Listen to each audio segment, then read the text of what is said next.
అన్నట్టు పంచకూడని కార్యక్రమం ప్రారంభించుకుందాం. మిషన్ ఇప్పుడే వెళ్ళేస్తున్నారు. 10 నిమిషాల్లో కార్యక్రమానికి సీట్లో ఉన్న కూర్చోండి.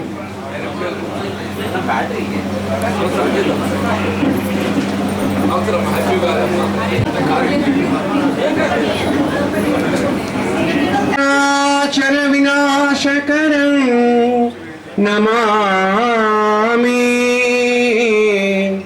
రామం నిశాచర వినాశకరం నమామి. స్వామి సంకీర్తన చేసినప్పుడు భగవంతుడు 2 చేతులు ఇచ్చి భజన చేయడానికి నేను అనుకుంటా. 2 చేతులు రామ రామ రావేమయ్య మా దైవ మునివన్న రామ రామ రావేమయ్య అన్ని నీవేనే పూజకు పూచిన కదమ్మకు సుమానే అమ్మా నీ సేవకు కదలిన భక్తి తరంగానే. జగదంబ విశ్వపాలిని మాతకి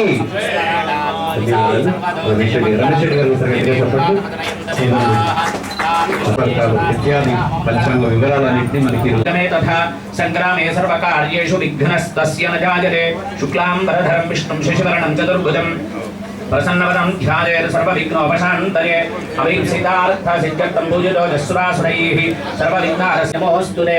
లక్ష్మీనారాయణాభ్యాం నమః, ఉమామహేశ్వరాభ్యాం నమః, వాణీహిరణ్యగర్భాభ్యాం నమః, చటీపురందరాభ్యాం నమః, అరుంధరి వశిష్టాభ్యాం నమః, శ్రీ సీతారామాభ్యః స్థానదేవరాభ్యో నమః, వాస్తుదేవరాభ్యో నమః, మంటపదేవరాభ్యో నమః, ఏతత్కర్మాంగదేవరాభ్యో ఆశమ్య ప్రాణానాదమ్య కేశవాయ నమః, నారాయణాయ నమః, మాధవాయ నమః, గోవిందాయ నమః. విష్ణుధర్మపత్ని లక్ష్మీ సౌభాగ్యవతి అహల్యా నామధేయవతి సకుటుంబానాం సర్వేషాం భక్తానాం అందరూ కూడా మమ అనుకోండి. నానా గోత్రోద్భవస్య నానా నామధేయస్య ధర్మపత్ని సమేతస్య సపుత్రస్య సపుత్రికస్య సంభ్రాతృకస్య నమః మహాసరస్వత్యై నమః. ధ్యాయామి ధ్యానం సమర్పయామి శారదా శారదాంబోధవదనా వదనాంబుజే సర్వదా సర్వదాస్మాకం సన్నిధిం సన్నిధిక్రియాద్. ఆవాహిత మంటపస్థిత దేవతాభ్యో నమః. పృథివీ తత్వాత్మకం గంధం సమర్పయామి, హరిద్రాచూర్ణం సమర్పయామి, కుంకుమాని పటవాసద్రవ్యాన్ని సమర్పయామి, మాల్యాదేవి సుగంధీని మాలత్యాదీమజ ప్రభోత్వజా హృతాని పూజార్థం పుష్పాణి ప్రతిగృహ్యతాం పుష్పైశ్చ పూజయామి, ధూపం భావయామి.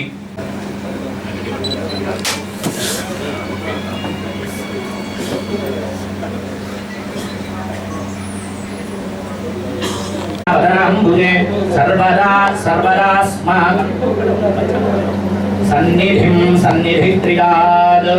ఆవాహిత మంటపస్థిత దేవతాభ్యో నమః. పృథివీ తత్వాత్మకం గంధం సమర్పయామి, హరిద్రాచూర్ణం సమర్పయామి, కుంకుమాని పటవాసద్రవ్యాన్ని సమర్పయామి, మాల్యాదేవి సుగంధీని మాలత్యాదీని మజ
శ్రీరామాపరిపాతయ మంగళం భగవాన్ విష్ణుర్మంగళం గరుడధ్వజ మంగళం పుండరీకాక్ష మంగళాయతనం హరః సర్వమంగళమాంగళ్యే శివే సర్వార్థసాధికే శరణ్యే త్ర్యంబకే దేవి నారాయణి నమోస్తుతే. నీరాజనం దర్శయామి, జలేన ప్రదక్షిణం సమర్పయామి, పుష్పాక్షతే. రాజ్ఞీ కీ జగదంబ విశ్వపాలిని మాతకి బోళా శంకర భగవానికి, శ్రీనివాస భగవానికి. ప్రార్థన నమస్కారాన్ సమర్పయామి. మహాలక్ష్మ్యై చ విద్మహే సర్వశక్త్యై చ జాతవేదో కామశ్వం పురుషం జగదో అభిప్రదగ్నాగహి శ్రీరామా పరిపాతయ. మంగళం భగవాన్ విష్ణుర్మంగళం గరుడధ్వజ మంగళం పుండరీకాక్ష మంగళాయతనం హరహి. సర్వమంగళమాంగళ్యే శివే సర్వార్థసాధికే శరణ్యే త్ర్యంబకే దేవి నారాయణి నమోస్తుతే. నీరాజనం దర్శయామి. జలేన ప్రదక్షిణం సమర్పయామి. పుష్పాక్షతేన దేవవందనం హస్తేన ఆత్మరక్షాన్ ధారయామి. నేత్రరక్షాన్ ధారయామి. జగదంబా మహారాజ్ఞీ కీ, జగదంబ విశ్వపాలిని మాతా కీ. తన్నో వాణి ప్రచోదయాత్. మంత్రపుష్పాంజలి సమర్పయామి. ఆత్మ ప్రదక్షిణీక నమస్కారాన్ సమర్పయామి. అనయ ధ్యానావాహనాది శరభాయ ఋషిబంధవే బృహత్సామక్షత్రవృద్ధవృష్ణిజం విష్ణుభౌజ శుభితముగ్రవీరం ఇంద్రస్తోమేన పంచాచ్యాచకర్తమభవన్నింద్రసుందరే. ఆరావతం యత్పోరు సంవృతం వస్వపావృణో శరభాయ ఋషిబంధవే.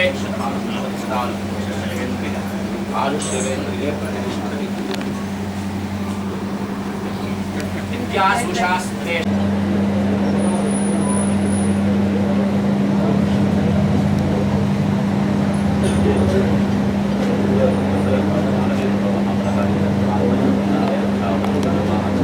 మహదాశీర్వచనంతో ఈరోజు వేద పఠనంతో ఈ కార్యక్రమాన్ని రెట్టిగట్టించేస్తామని కోరుతున్నాం. మరి పవన సత వీర హనుమానికి.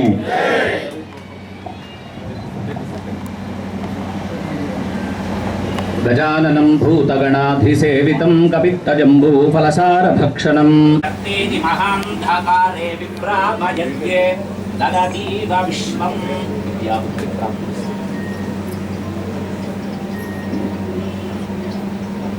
విద్యాసు శాస్త్రేషు వివేకదీపేష్వాద్యేషు వాక్యేషు చకాత్మదన్యామినవత్వపరీరాజధానేంద్రో మహావలహారేణ స్వాం పరివర్తనామి. రక్షాబంధనమాచరేణ శుభవక్త్రం శుభరక్షకంకణం వినాగిరక్షాద్యభివృద్ధికంకణం. లక్ష్మీర్సామక్షత్రవృష్ణిజం దృష్టుభూజశుభితముగ్రవీరమింద్రస్తోమేన పంచాదానవేంద్రో మహావలహారేణ లక్ష్మణ్ వయం లక్ష్మణ్ రండి.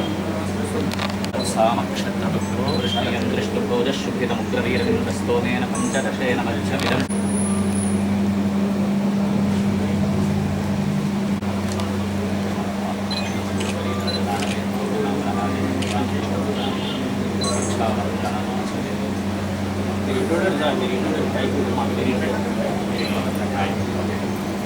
శ్యాజాతకర్తమగ్రవన్నింద్రసుందతే పారావతం యత్పూర్వసంవృతం వస్వపావృణో శరభాయ ఋషిబంధవే.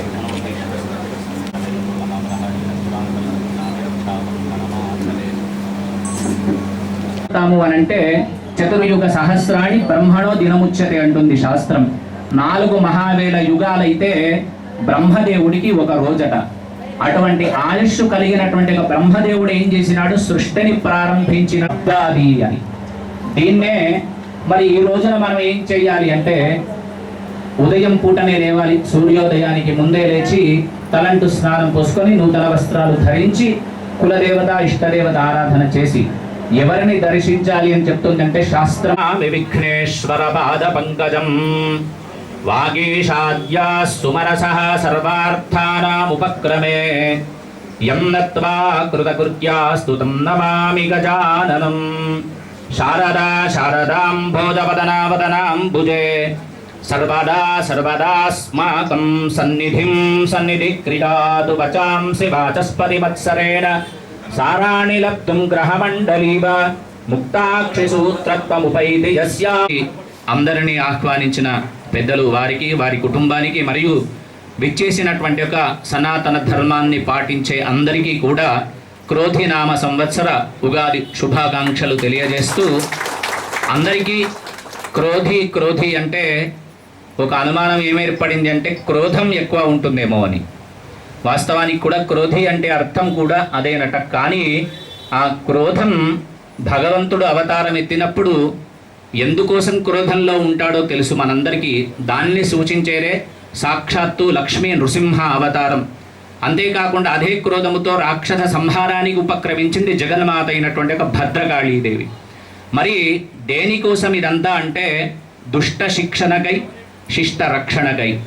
అటువంటి యొక్క దుష్ట శిక్షణ తొలగి శిష్ట రక్షణ పరిపాలనా విధానం బాగుగా జరగాలని అటు శ్రీమన్నారాయణుణ్ణి శ్రీ అమ్మవారిని మనసారా ప్రార్థన చేస్తూ పంచాంగ శ్రవణం మీరందరూ ఉదయం నుంచి దాదాపుగా ఉదయం నుంచి అంటే నిన్నటి నుంచే మన చరవాణి అంటే మనకు ఉండేటువంటి ఒక మొబైల్లో వింటూనే ఉన్నాం. పంచాంగ శ్రవణం వలన ఏమి ఫలితం కలుగుతుంది, అసలు పంచాంగాన్ని మనము నమ్మవచ్చా నమ్మరాదా, జ్యోతిష్ శాస్త్రము శాస్త్రీయమైనదేనా కాదా అనేటువంటి ఒక అనుమానాలు మనకు ప్రతిక్షణం రేకెత్తుతుంటాయి. ఎందుకు అనంటే పంచాంగం అంటేనే మంచి చెడులు చెప్పేది. అటువంటి మంచి చెడులు చెప్పినప్పుడు మంచి జరగకుండా చెడు జరిగినా ప్రతి వాళ్ళ మనసులో ఉంటుంది.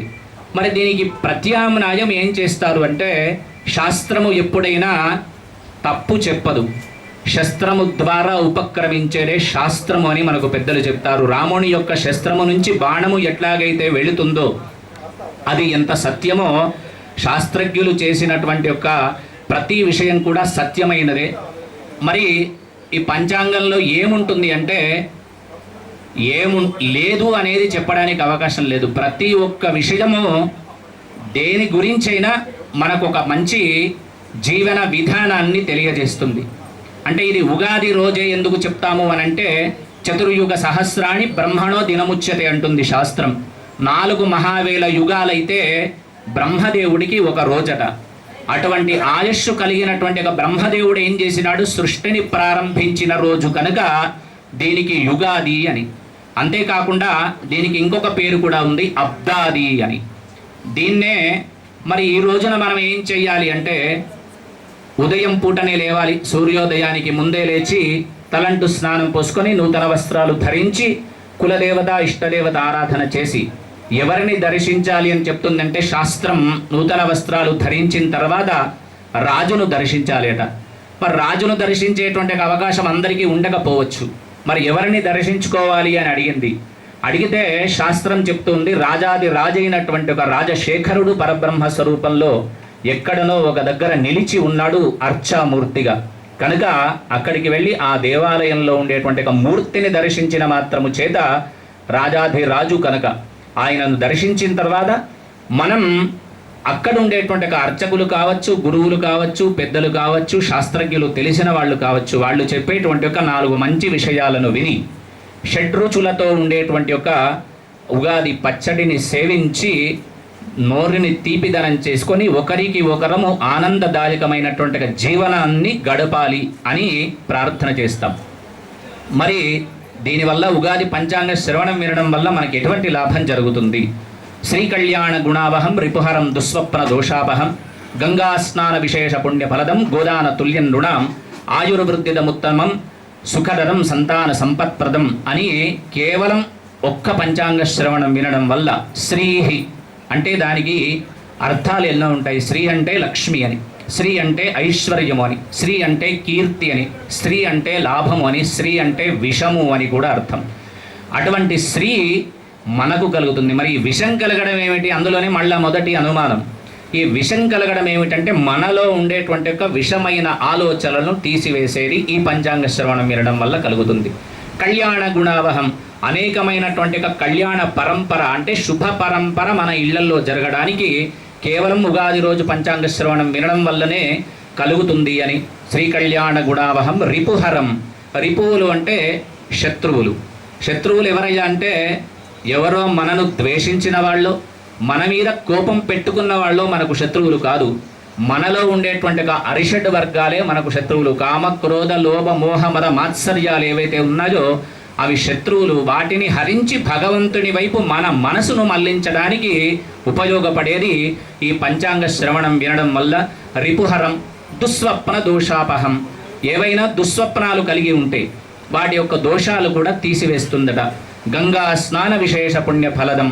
మరి ఉగాది రోజో పర్వకాలం రోజో సంక్రాంతి రోజో ఒక గంగా స్నానం చేసేటువంటి అవకాశం మనకు లేకపోవచ్చు పరిస్థితుల ప్రభావము చేత.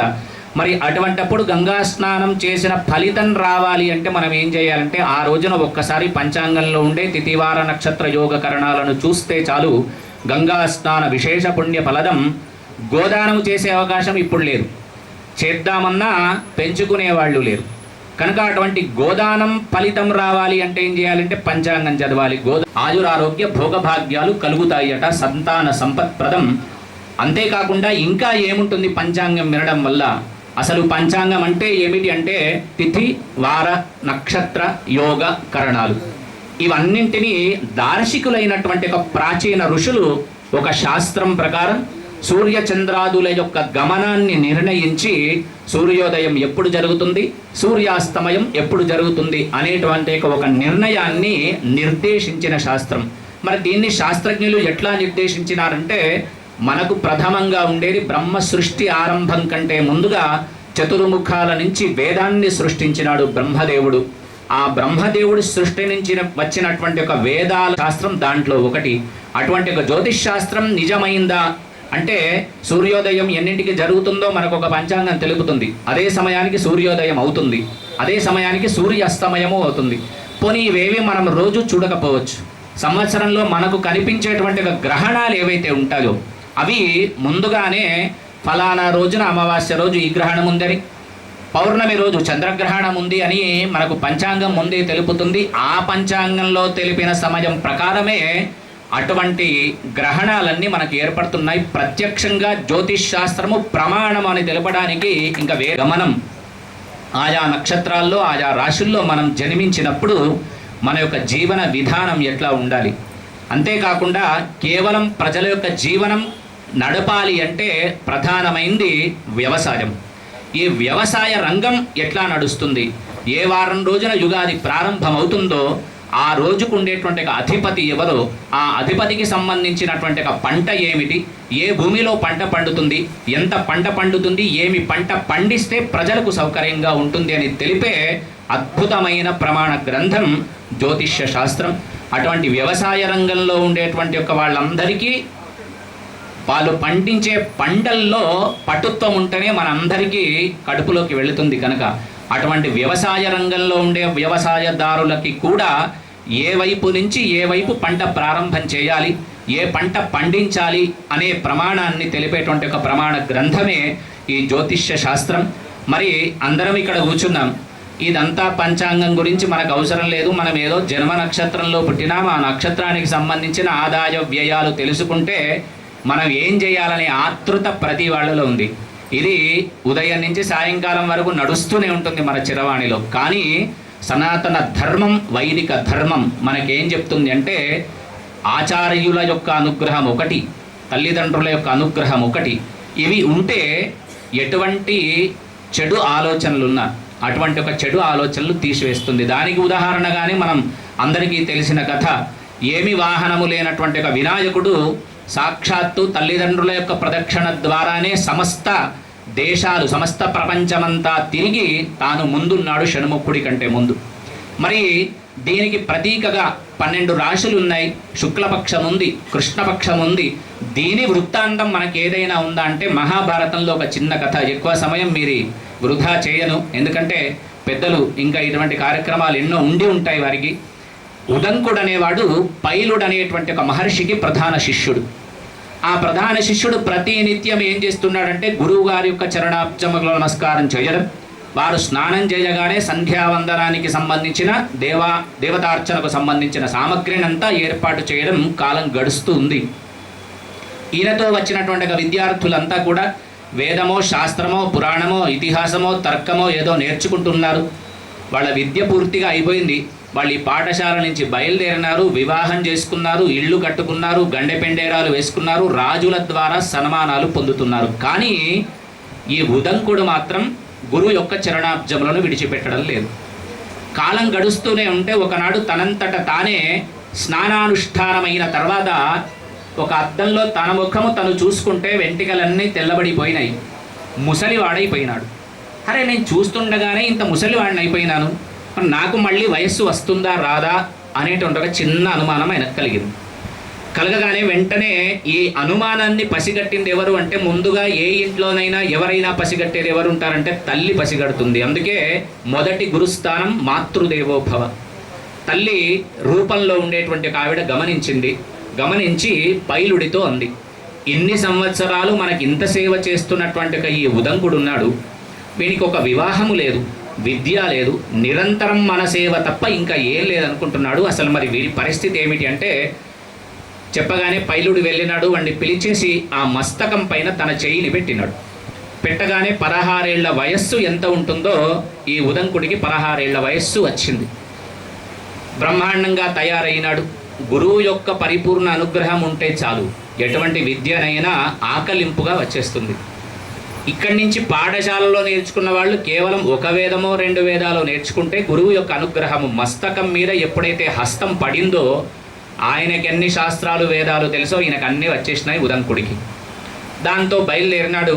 స్వామి, మరి నేను గురువు యొక్క సేవ చేసుకోవడం వల్ల నాకు ఇటువంటిది లభించింది, మరి గురుపత్ని వల్ల నాకు ఇదంతా దొరికింది కనుక నేనేదైనా గురుపత్నికి సేవ చేయాలని చెప్పేసి వెళ్ళినాడు. పాదాల మీద పడ్డాడు. అమ్మ, నీవు చేయబట్టే నాకు ఇటువంటి ఒక యవ్వనము లభించింది, శాస్త్రం మీద పరిజ్ఞానము కలిగింది. నేను మీ సేవ ఏదైనా చేయాలంటే నాకేం సేవ చేసే అవసరం లేదురా.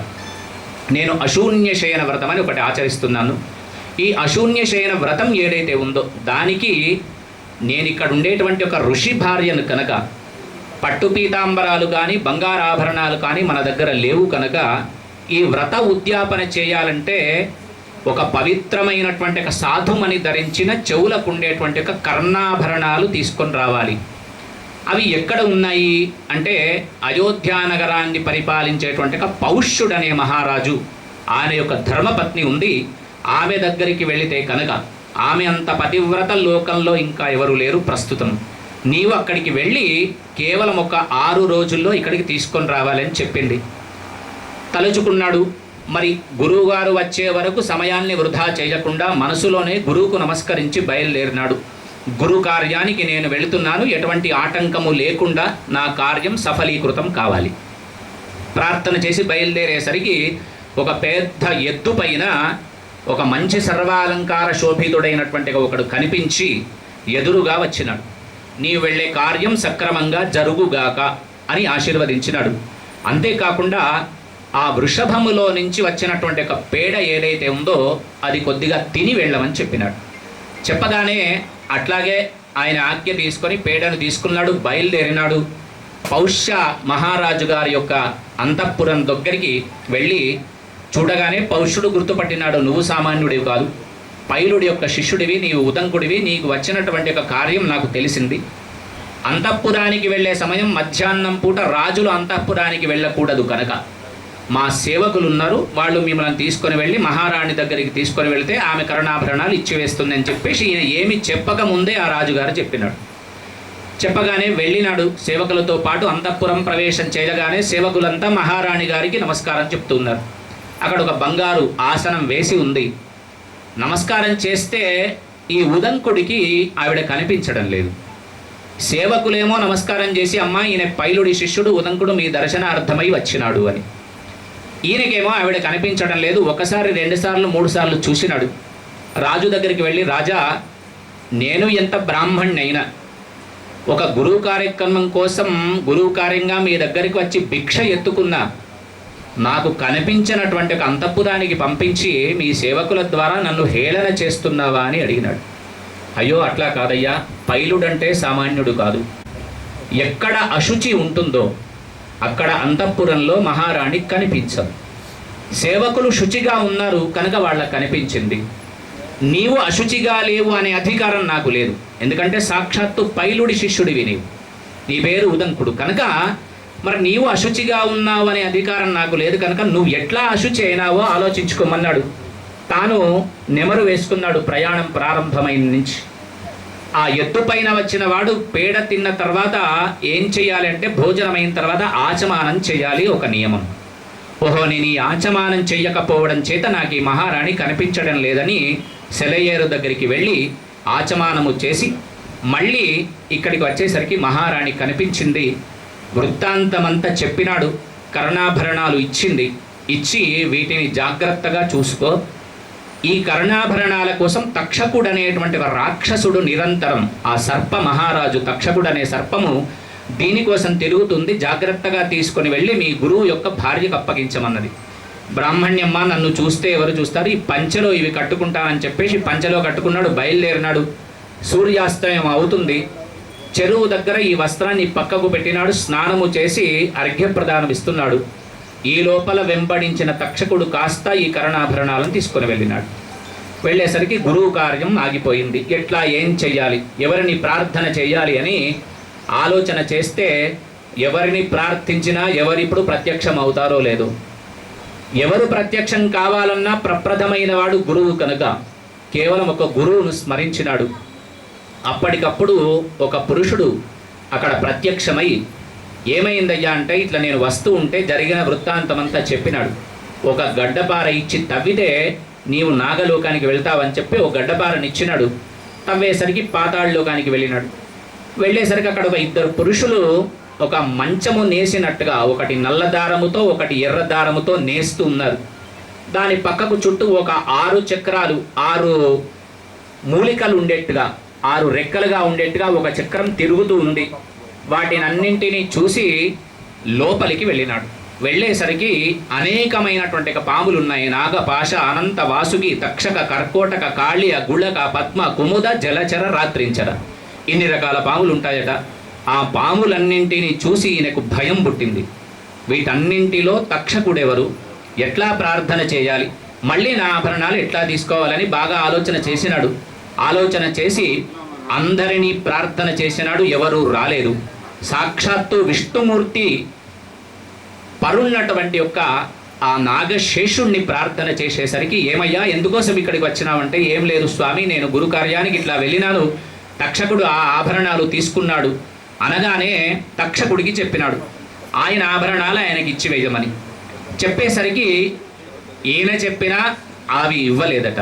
ఇవ్వకపోయేసరికి మళ్ళీ గురువును ప్రార్థన చేసేసరికి అక్కడ ధర్మంతో ఉండే ఒక ఆవు ప్రత్యక్షమైంది.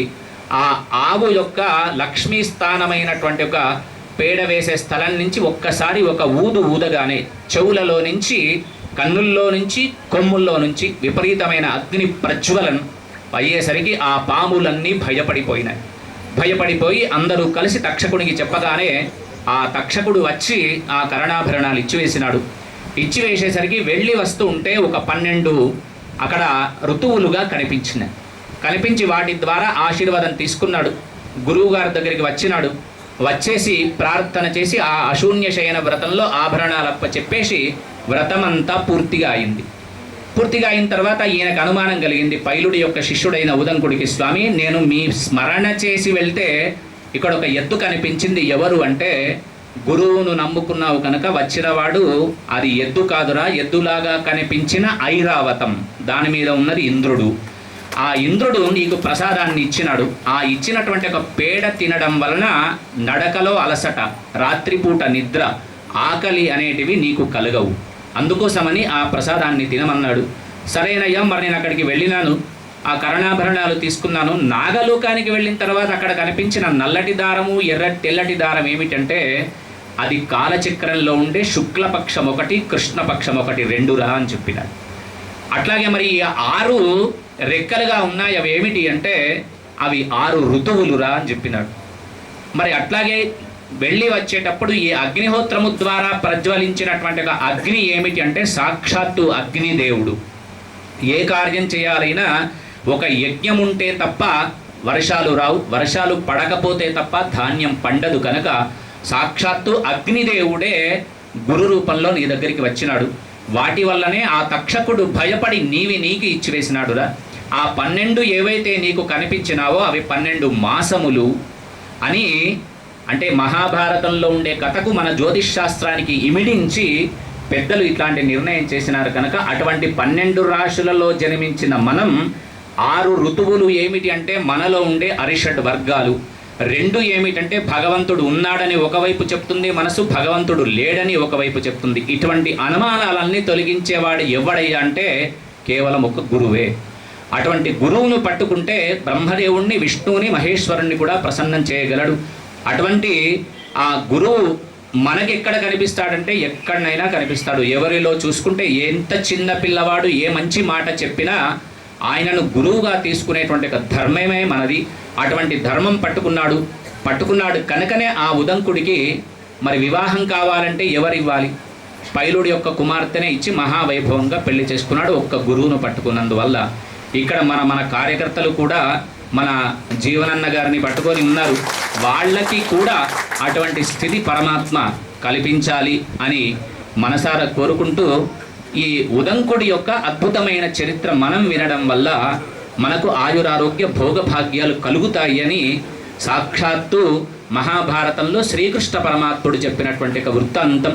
మరి ఈ ఉగాది రోజు అందరికీ తెలిసిందే, ఉగాది పచ్చడి తినేటప్పుడు సర్వసంపత్కరాయచ అని ఆ తీర్థం ఉగాది పచ్చడి షడ్రుచులతో కూడుకున్న వేపలో ఉండే చేదు, చింతపండులో ఉండే పులుపు, బెల్లములో ఉండేటువంటి ఒక తీపి, ఇట్లాంటి 6 రుచులు కలిపితేనే మనిషి యొక్క జీవితం కలుగుతుంది. కనుక వేప తినడం వల్ల, వేప దేనికి ప్రతీక అంటే సాక్షాత్తు జగన్మాతకు ఎన్నో వృక్షాలు ఇష్టం. వాటిలో అత్యంత ప్రీతిపాత్రమైన వృక్షం వేప చెట్టు. అందుకే ఎటువంటి దుష్ట శక్తులు రాకుండా మన ఇంటి చుట్టూ కూడా వేప కొమ్మలు కట్టుకొని ఉంటాం. మన సాంప్రదాయంలో అదొకటిగా ఉండి, అటువంటి వేపను తినడం వల్ల మనలో ఉండేటువంటి ఒక అశుచి దుష్ట ఆలోచనలన్నీ తొలగిపోయి యోగము క్షేమము కలుగుతుంది అని చెప్పి మనకు శాస్త్ర ప్రమాణం తెలుపుతూ ఉంది. ఇక మనం పంచాంగంలోకి ప్రవేశిస్తే ఒక్కొక్క సంవత్సరానికి 9 మంది నాయకులు ఉంటారు. ఈ సంవత్సరం కూడా 9 మంది నవనాయకుల్లో రాజు అంగారకుడు. రాజు యొక్క వాహనము నావయింది. మంత్రి సేనాధిపతి అర్ఘ్యాధిపతి మేఘాధిపతి శని, సస్యాధిపతి నీరసాధిపతి అంగారకుడు, ధాన్యాధిపతి చంద్రుడు, రసాధిపతి బృహస్పతి, పశుపాలకుడు యముడు, స్థాన సంరక్షకుడు బలరాముడు. ఇట్లా నవనాయకులు. ఉపనాయకులు కొంతమంది వస్త్రాధిపతి బృహస్పతి, పరీక్షక పురోహితుడు గజాధిపతుడు గ్రామనాయకుడు, దేవాధిపతి ధనధాన్యాధిపతి కుజుడైనాడు, గ్రామపాలకుడు శనేశ్వరుడైనాడు. శనికి అశ్వాధిపత్యంతో పాటు అనేక ఆధిపత్యాలు ఇచ్చినారు. గణకుడు బుధుడైతే వృక్షాధిపతి చంద్రుడు, సర్పాధిపతి బుధుడు, మృగాధిపతి శుక్రుడు, దైవజ్ఞుడు ఫలాధిపతుడు శుక్రుడైనాడు. మరి ఈ నాయకులు ఇంతమంది ఎందుకోసం అంటే మనందరికీ తెలిసిందే, మీరు అందరు నాయకులే కనుక ఒక రాజు పరిపాలించాలి అంటే సరైనటువంటి ఒక మంత్రి సేనాధిపతి ఉంటేనే ఆ రాజ్యం అద్భుతమైనటువంటి ఒక పరిపాలన కొనసాగుతుంది. కనుక ఈనాడు రాజు కుజుడు అయినందువల్ల ఎటువంటి ఫలితం కలుగుతుంది అంటే పాలకుల మధ్య చిన్ని విరోధాలు ఏర్పడతాయట. అగ్ని భయము, శస్త్ర భయము, చోర భయము. జాగ్రత్తగా ఉండాలి మనందరం. చోర భయం అంటే మన ఇళ్లకు తాళాలు వేసుకొని బహుజాగ్రత్తగా ఉంటే తప్ప మన ఆభరణాలు మనం దక్కించుకోలేం. చోర భయము, రోగ భయము కలుగుతాయి. భూమి సస్యరహితంగా ఉంటుంది. ఎందుకంటే సాక్షాత్తు కుజుడు ఎవరయ్యా అంటే శివుని యొక్క చెమట ద్వారా భూమి పైన పడితే శిశువుగా మారిన భూమి చేతిలో ఉండేటువంటి ఒక కొడుకు కనుక భూమి పుత్రుడు. ఆయనకు కుజుడు అని పేరు. కు అంటే భూమి పుత్రుడు అని. అటువంటి కుజుడు ఆయన యొక్క వాహనం నావ అయింది కనుక ప్రజల్లో కొద్దిగా అల్లకల్లోలాలు ఏర్పడి పశు నష్టము, క్షుత్పాద, సముద్రంలో ఉపద్రవములు, నౌకలు సముద్రంలో మునిగిపోవడము, వ్యాపారంలో నష్టము కలిగేటువంటి అవకాశం ఎక్కువగా ఉంది అని ఈ సంవత్సరం యొక్క పంచాంగం యొక్క ఫలితము తెలుపుతుంది. అట్లాగే సేనాధిపతి శని అయినందువల్ల సైనిక శక్తిని కోల్పోయేటువంటి అవకాశం ఒకటి ఉంది. ప్రజల్లో కలహ గుణం ఒకటి ఏర్పడే అవకాశం ఉంది. పాలకులు ఎవరైతే ఉన్నారో వాళ్ళు కాస్త పరిపాలనా విధానం సుగమంగా సాగడం కోసం ధర్మాన్ని తప్పేటువంటి అవకాశం ఉందని మనకు పంచాంగం తెలియజేస్తుంది. ఈ సంవత్సరంలో మరి సంవత్సరం అంతయు కూడా అనుకూలమైనటువంటి వర్షాలు పడతాయి. వాటిల్లో కందులు, శనగలు, మిర్చి ఇత్యాది ఎరుపు ధాన్యాలు ఏవైతే ఉన్నాయో అవి అధికంగా పండేటువంటి అవకాశం ఉంది. మాగాణి పంటలు ఏవైతే ఉన్నాయో అవి మధ్యమ ఫలితంగా పంటలు పండుతాయి అని తెలుపుతుంది. చంద్రుడు ధాన్యాధిపతి కనుక ఔషధులన్నీ చక్కగా ఉండాలి అంటే చంద్రుని యొక్క పరిపూర్ణ అనుగ్రహం ఉంటే తప్ప మనకారకుడు కూడా చంద్రుడే కనుక అటువంటి చంద్రుడు ధాన్యాధిపతి అయినాడు కనుక గోవులు సంపూర్ణంగా ఆరోగ్యంగా ఉంటాయి. గోవులు సమృద్ధిగా ఉంటే పాలన సుసమృద్ధిగా ఉంటుంది, దేశం సుభిక్షంగా ఉంటుంది, ప్రజలు అంతా కూడా ఆరోగ్యంతో కలిగి ఉంటారు, జల సమృద్ధి కలుగుతుంది. ఎక్కడ గోవులు సంరక్షింపబడతాయో అక్కడ జల సమృద్ధి కలుగుతుంది అని మనకు పంచాంగం తెలుపుతూ ఉంది. మరి శని అర్ఘ్యాధిపతి అయినందువల్ల నల్లటి ధాన్యాలు, నల్లటి భూములలో కూడా ఈసారి చక్కగా పంటలు పండే అవకాశం ఉంది. శనికి మేఘాధిపతి రావడం వల్ల పంటలు మనము ఊహించినంత పెద్దగా రాకపోయినా ఒక మోస్తారుగా పంటలు పండుతాయి. వాటి వల్ల ధరలు తగ్గుతాయి. ఖండవృష్టి చేత నల్లటి ధాన్యాలు పెరుగుతాయి. సస్యానుకూలమైనటువంటి వర్షాలు కలిగి వృక్షజాతులన్నీ ఫలవంతములై దేశం యొక్క క్షేమాన్ని కలిగి ఉంటాయి. ప్రజలంతా కూడా ఆరోగ్యంగా ఉంటారు. రాగి, చందనము, పగడాలు ఇత్యాది ఏవైతే సుగంధ లేపనాలు ఉన్నాయో వాటి వల్ల వాటిల్లో ఎర్రటి వస్తువులు ఏవైతే ఉంటాయో వాటిల్లో అవి సమృద్ధిగా పండుతాయి అని. అంతేకాకుండా పశుపాలకుడు యముడగుట చేత ధరలు కొద్దిగా అధికంగా ఉండేటువంటి అవకాశం, పశువులకు రోగభయం ఒకటి అవకాశం, స్థాన సంరక్షకుడు బలరాముడైన చేత ప్రాణకోటి క్షేమారోగ్యాలు మధ్యంగా ఉంటుందని, సువృష్టి పాలన, పాడి పంటలు కలుగుతాయి అని చెప్పి మనకు పంచాంగ శ్రవణము తెలుపుతూ ఎన్ని కుంచముల వర్షం పడుతుందంటే ఈ సంవత్సరంలో 2 కుంచముల వర్షము పడుతుంది. దానివల్ల పంటలు సమృద్ధిగా పండి అద్భుతమైనటువంటి పంటలు పండుతాయి. వ్యాపారంలో ఒడిదొడుకులు ఉన్నప్పటికీ కూడా ప్రజలు కొద్దిగా ఆరోగ్యంగా ఉన్న క్రోధము, లోభము అనేటువంటి ఒక విషయాలపైన ఆసక్తి ఎక్కువ చూపుతారు అని చెప్పి మనకు ఈ సంవత్సరం పంచాంగం తెలుపుతుంది. మరి ప్రజారంజకమైనటువంటి ఒక జీవన విధానం సాగాలి అంటే ముందు చెప్పుకున్నట్టుగా రైతులు మనకి ఆదర్శకులు కనుక వాళ్ళు పండించేటువంటి ఒక పంట ఏదైతే ఉందో పడమటి నుంచి తూర్పు దిక్కుగా దుక్కి దున్నడం వల్ల పంటలు అద్భుతమైనటువంటి పంటలు పండుతాయి అని. అది మృగశిర కార్తె రోజున పండిస్తే ఇంకా ఎక్కువ ఫలితాలు ఇస్తాయని ఈ సంవత్సరం తెలుపుతుంది. ఆ మృగశిర కార్తె 8 జూన్ 2024 సంవత్సరం శనివారం రోజున ఉంటుంది. అట్లాగే ఆర్ద్ర ప్రవేశం పొద్దున 22/6 జూన్ 2024 8:17 ఆర్ద్ర ప్రవేశం అవుతుంది. దానివల్ల సువృష్టి, సస్యవృద్ధి కలుగుతుంది.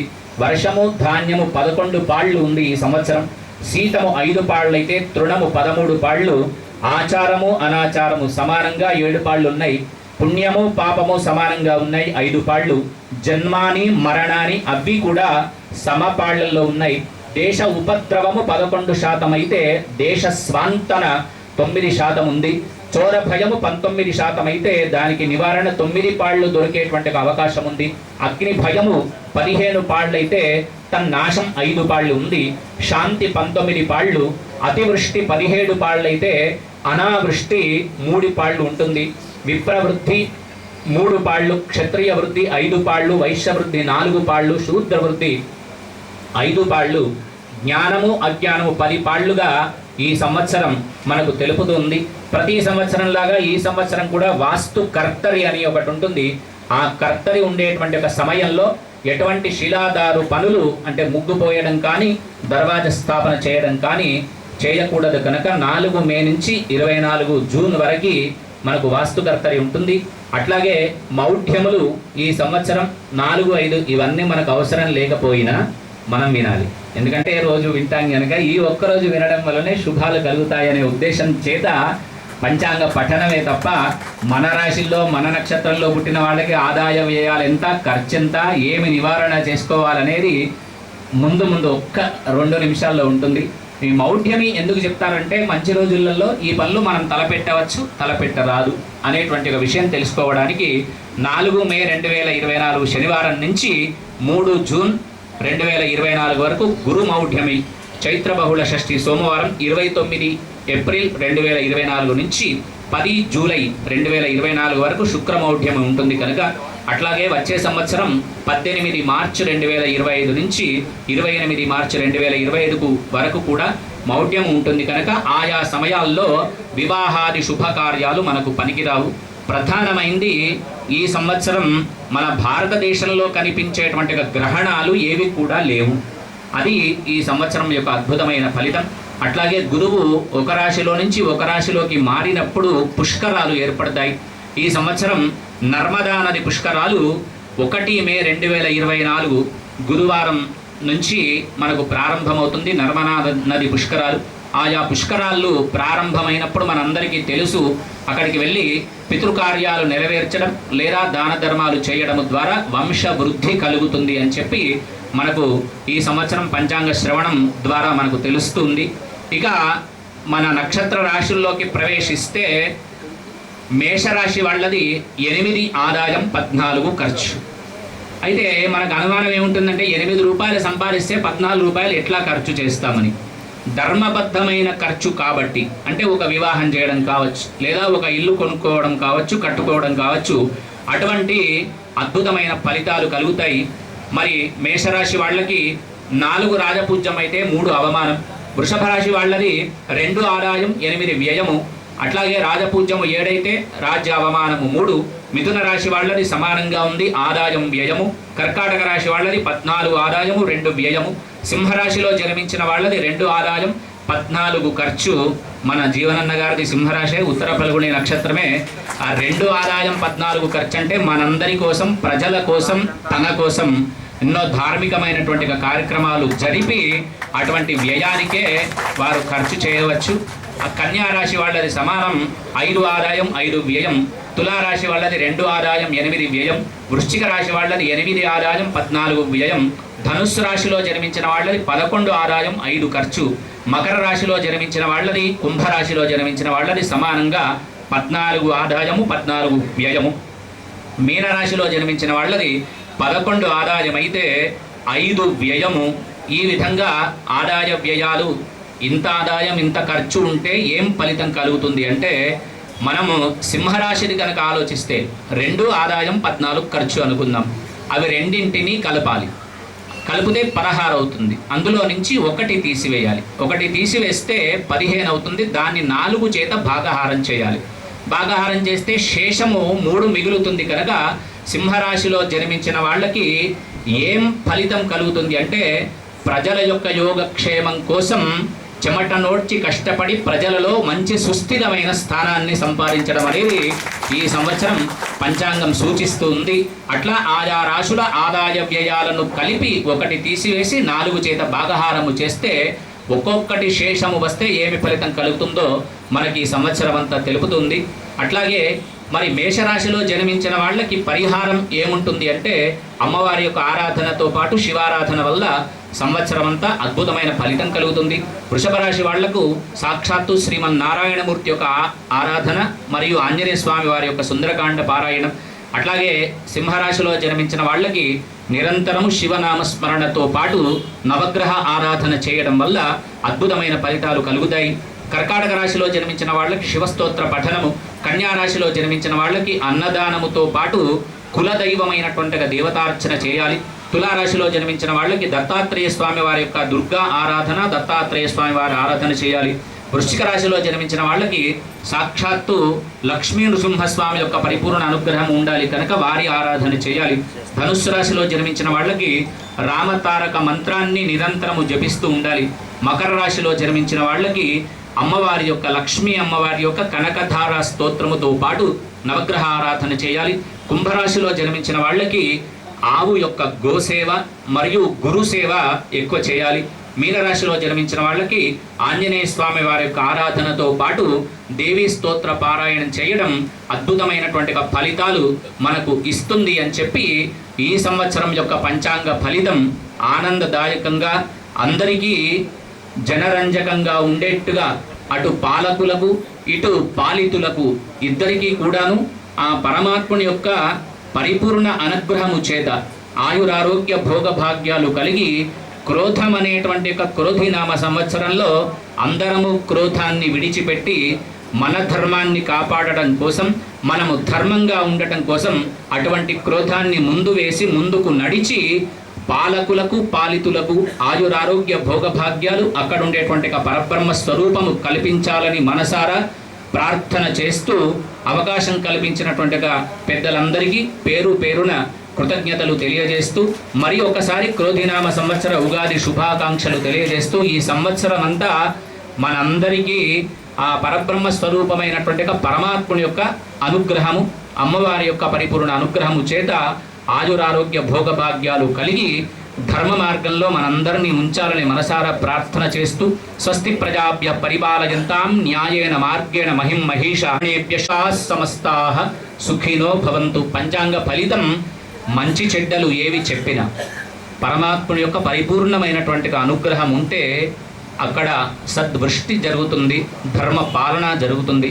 అటువంటి ధర్మపాలన కూడా మనందరికీ దొరకాలని పరమాత్మను ప్రార్థన చేస్తూ ఓం స్వస్తి.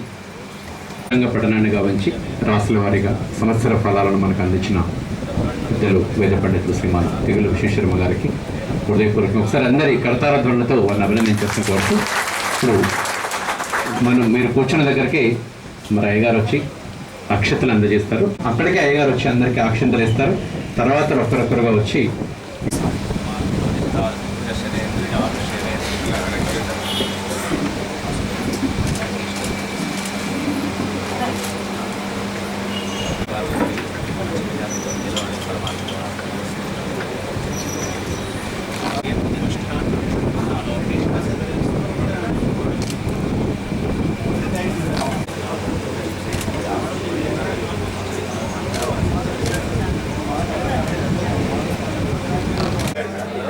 ఉగాది తెలుగు నూతన సంవత్సరాలను పురస్కరించుకొని ఈ క్రోధినామ సంవత్సరంలో యావత్ సమాజానికి మేలు జరిగే విధంగా ఏదైతుందో పెద్దల పూజలు విషయ గారు ఏదైతుందో పంచాంగ పఠనం చేయటం, దాన్ని మనందరము శ్రవణవంతకరంగా విని మనకందరికీ రాబోయే సంవత్సర కాలం మరి శుభం కలిగే విధంగా ఏదైతుందో మరి వారు వినిపించడం జరిగింది.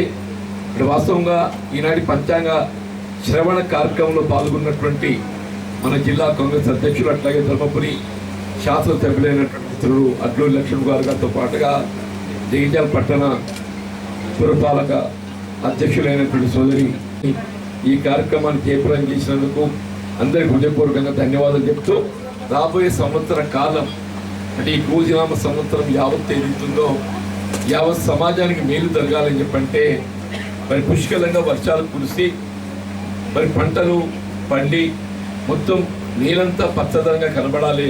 ఆ విధంగా ఏదైతుందో భవిష్యత్తు మనకందరికీ మేలు జరగాలని చెప్పని ఆ భగవంతుని ప్రార్థిస్తూ, ముఖ్యంగా రైతాంగం క్షేమంగా ఉంటే యావత్ సభ్య సమాజం క్షేమంగా ఉంటుంది.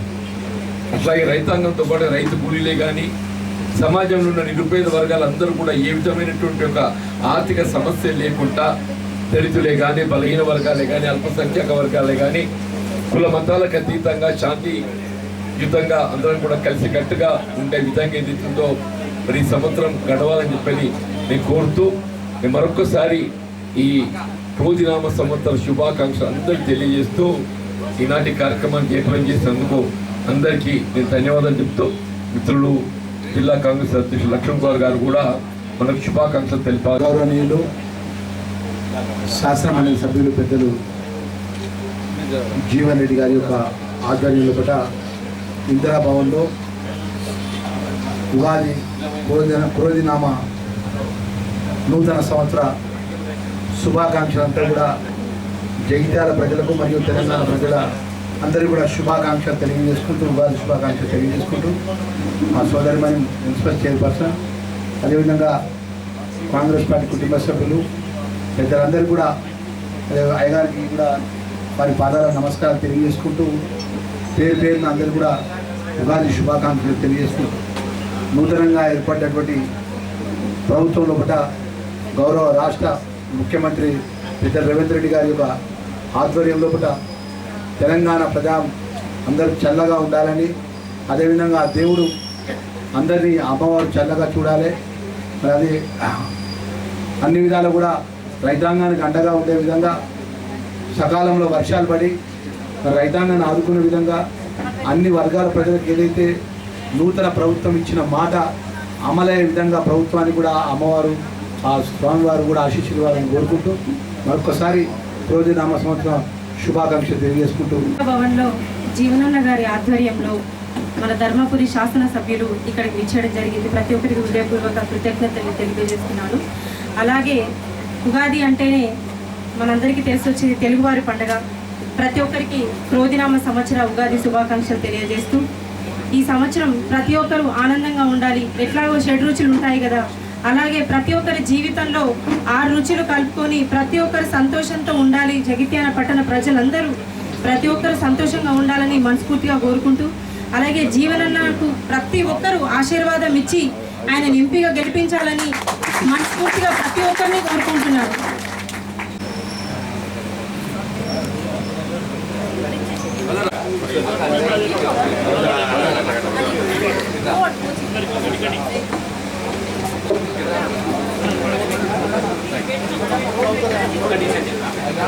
అందరూ తీసుకొని ఆ చేతిలో పట్టుకోండి. నేను ఆ శ్లోకాన్ని మీకు ఇచ్చిన తర్వాత కరాజచ ఆయుర్వృద్ధి ప్రదందేహి